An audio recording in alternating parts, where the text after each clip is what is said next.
A guerra econômica contra a Rússia faz explodir o preço do petróleo. No Brasil, novo aumento dos combustíveis. A política de preços de Bolsonaro e Guedes pode levar a gasolina a R$ 10 o litro na bomba. A direita morre pela boca. Arthur Duval, o mamãe falei, pode ser caçado pela Assembleia de São Paulo depois de ofender as mulheres que foram para a rua no dia 8 de março. Acordos, desentendimentos e os últimos movimentos rumo à eleição de 2022 no Brasil. Eu sou o Rodrigo Viana e esse é o Tempero da Notícia que está começando agora.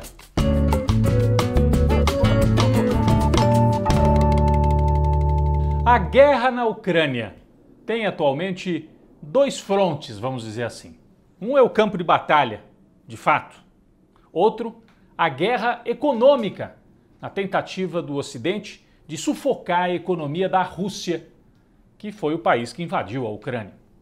Bom, no campo de batalha esta semana, há uma tentativa de transformar o Putin e a Rússia nos grandes vilões mundiais, né? Vocês viram aquelas imagens, o bombardeio a uma maternidade, hospital infantil na cidade de Mariupol.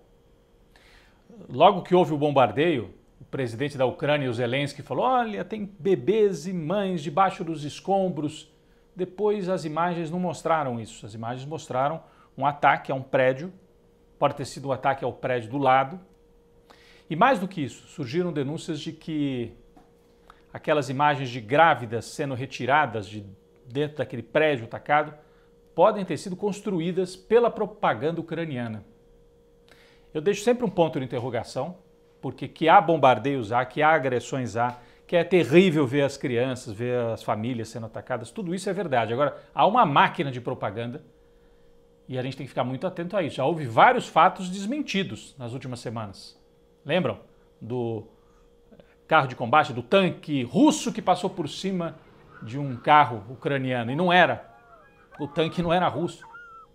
Então, vários momentos em que a guerra de propaganda fala mais alto.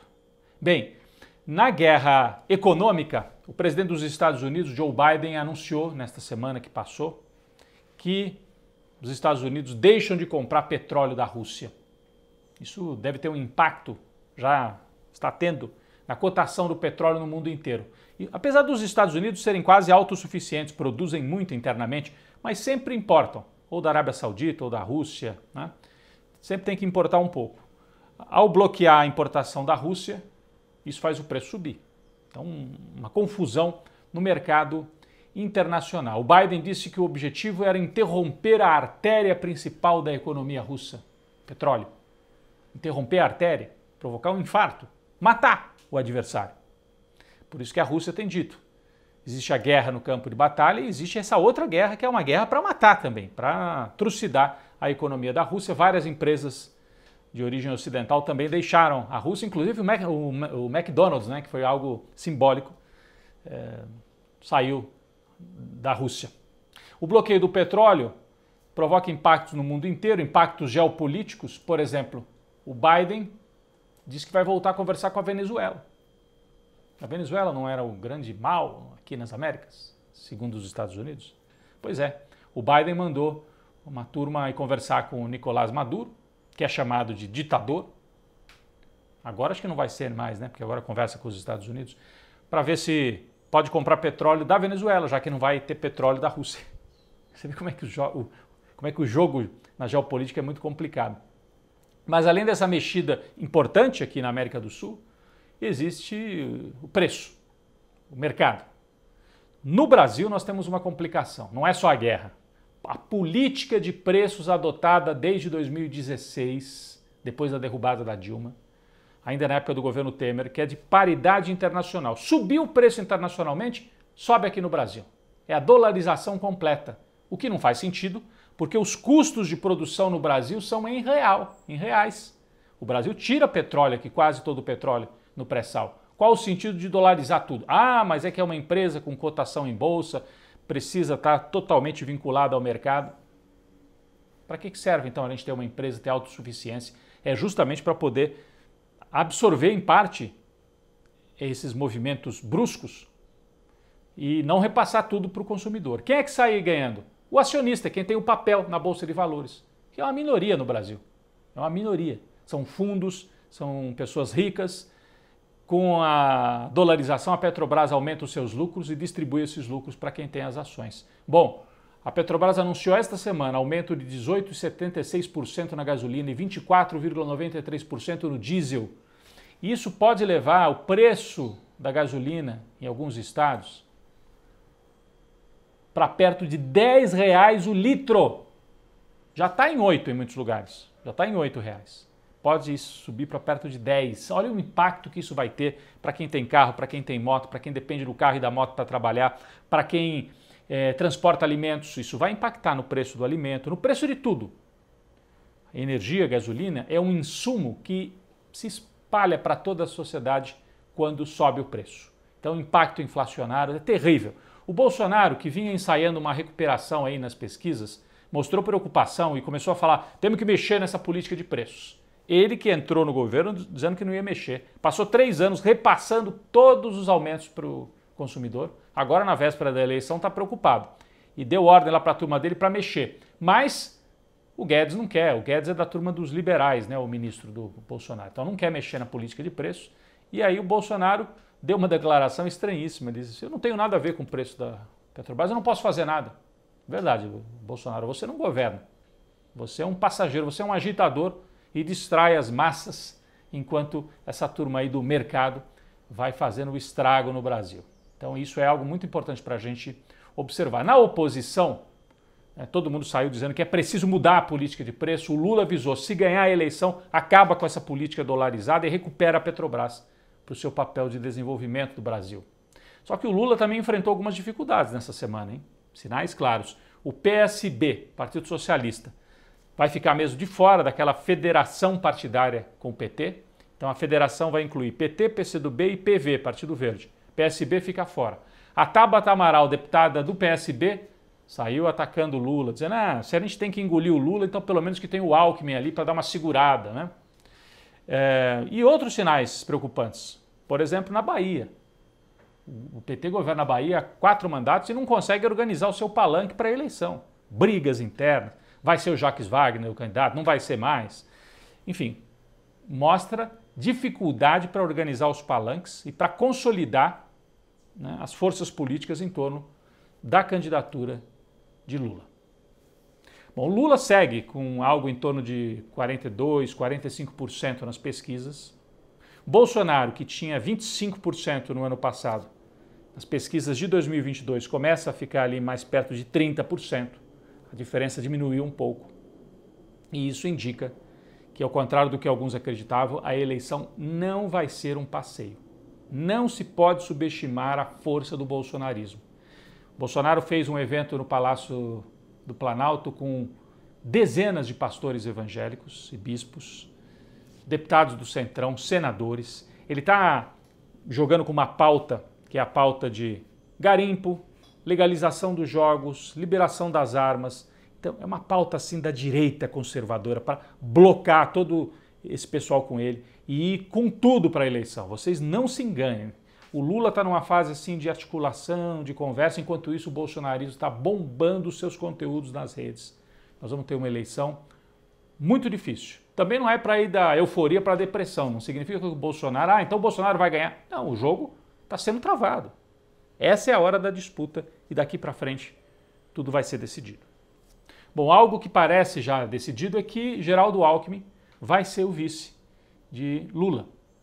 Uma chapa que amplia, tenta ampliar, né? Falar com setores mais conservadores, porque o Lula percebeu isso. Se o conservadorismo blocar inteirinho com o Bolsonaro, fica difícil para o Lula. Então ele tem que tirar pedaços do conservadorismo e botar para dentro da candidatura dele. Agora, o Alckmin vai ser candidato a vice pelo PSB?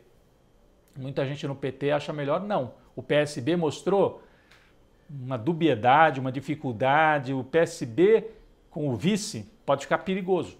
Então talvez Alckmin saia candidato a vice por um outro partido. Isso é que nós vamos acompanhar nas próximas semanas. O Lula tenta ampliar com os conservadores, mas ao mesmo tempo tem que fazer uma campanha forte na rua. Como é que ele pode fazer isso, né? As duas coisas ao mesmo tempo. Uma candidatura ampla, mas tem que ter povo na rua para enfrentar o bolsonarismo. Quem foi para a rua esta semana? um movimento de mulheres. A gente tem imagens aí muito fortes, Fortaleza, Recife, Porto Alegre, no Sudeste, São Paulo. Aliás, em São Paulo, além das pautas históricas das mulheres, contra o feminicídio, a violência, né, contra a política de desmonte de tudo que foi feito em favor das mulheres nos anos anteriores. Uma outra pauta foi a questão do Arthur Duval, né? O Mamãe Falei, o boneco dele, queimado no ato das mulheres em São Paulo. E nós vamos seguir nesse assunto no próximo bloco.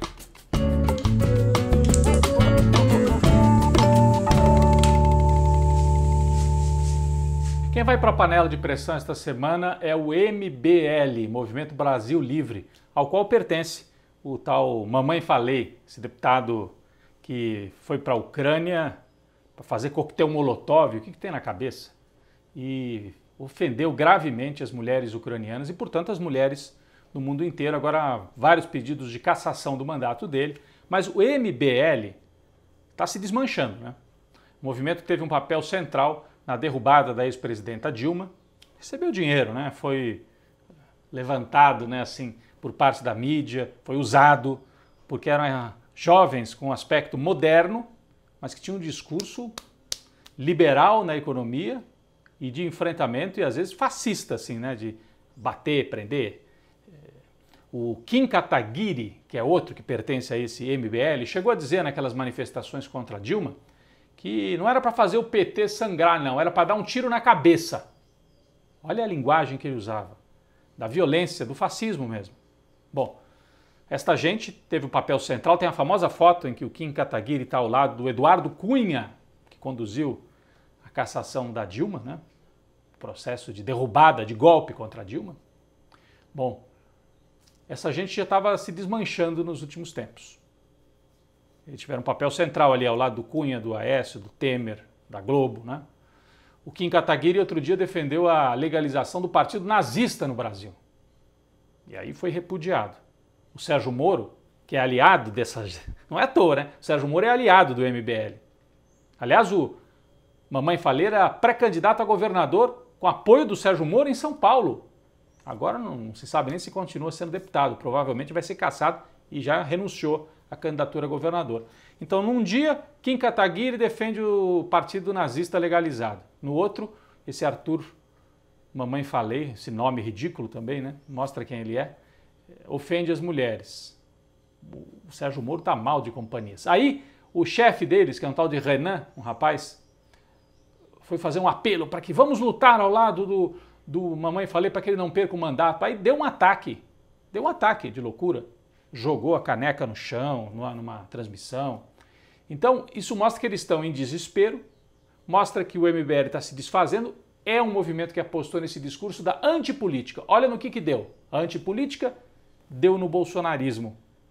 Não é à toa essa gente. Eduardo Cunha foi preso, Aécio Neves desmoralizado, Michel Temer esquecido, o PSDB desmontado e o MBL agora afundando, se desfazendo. Vai para a panela de pressão. MBL e Mamãe Falei.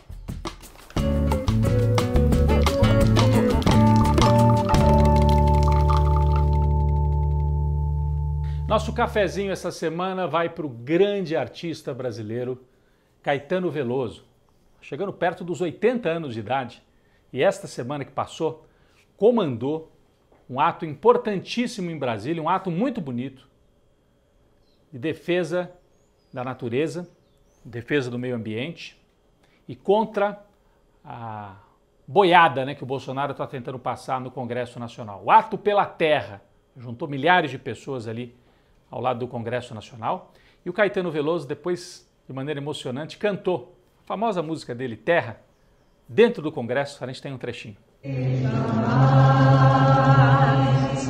te esqueceria.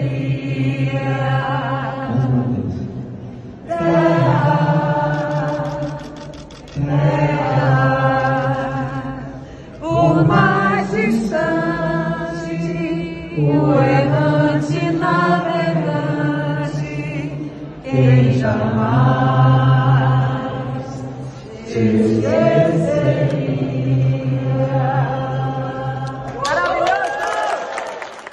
Bom, o Bolsonaro disse com todas as letras outro dia: vamos aproveitar que está tendo a guerra na Ucrânia para aprovar umas coisas aí. Ele quer aprovar garimpo em terra indígena, quer aprovar exploração econômica em terra indígena, com a ajuda do Arthur Lira, que é quem manda no Congresso e na pauta da Câmara dos Deputados, principalmente. Então a esperança é sensibilizar os senadores, porque pode até passar na Câmara, mas o Senado tem sido mais crítico ao Bolsonaro. Então é muito importante que uma personalidade como o Caetano mobilize as pessoas, vá para a rua, mostre a importância dessas pautas, que mexe com a saúde das pessoas também, né? O garimpo despeja mercúrio nos rios, o agronegócio sem nenhum controle aumenta o uso dos agrotóxicos, dos venenos, vamos falar com todas as letras, na agricultura brasileira. Então é hora de dizer basta, de dizer chega. Então um cafezinho especial para o grande Caetano Veloso.